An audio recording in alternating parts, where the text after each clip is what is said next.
Welcome to my channel. ఈ రోజు మనం ఏ వ్యాయామం చేయడం వల్ల ఎన్ని క్యాలరీలు ఖర్చు అవుతాయి దాని గురించి మనం తెలుసుకుందాం.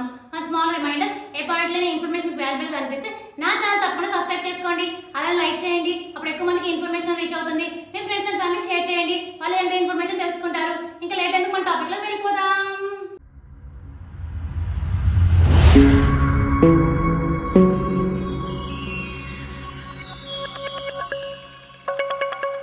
మనం తీసుకునే ఆహారం వల్ల మన బాడీలో శక్తి తయారవుతుంది. దాన్నే మనం క్యాలరీలు అంటాం. మనం పనులు చేసేటప్పుడు ఇది ఎనర్జీగా ఖర్చు అయిపోతుంది.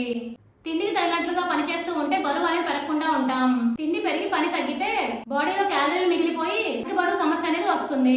క్యాలరీలు ఏ పని చేస్తే ఎంత ఖర్చు అవుతాయో ఇప్పుడు మనం తెలుసుకుందాం. కంప్యూటర్, ల్యాప్టాప్ ముందు కూర్చొని టైపింగ్ చేస్తే గంటకు 100 క్యాలరీలు ఖర్చు అవుతాయి. ఈ రకంగా కఠినమైన వ్యాయామాలు చేస్తే గంటకు 700 క్యాలరీలు ఖర్చు అవుతాయి. మనిషి గంట సేపు నిద్రపోతే 45 క్యాలరీలు ఖర్చు అవుతాయి. అలాగే గంట సేపు వాకింగ్ చేస్తే 185 క్యాలరీలు. అలాగే గంట సేపు కూర్చొని చదివితే 85 క్యాలరీలు. నిలబడి చదివితే 180 క్యాలరీలు ఖర్చు అవుతాయి. షాపింగ్ వెళ్లి గంట సేపు తిరిగితే 250 క్యాలరీలు ఖర్చు అవుతాయి. గంట డాన్స్, సింగింగ్ వల్ల దాదాపు 300 క్యాలరీలు ఖర్చు అవుతాయి. ఇప్పుడు అర్థమైంది కదా మీ అందరికి ఏ పనులు చేస్తుంటే ఎంతెంత క్యాలరీలు ఖర్చు అవుతాయి అనేది. For more videos please like, share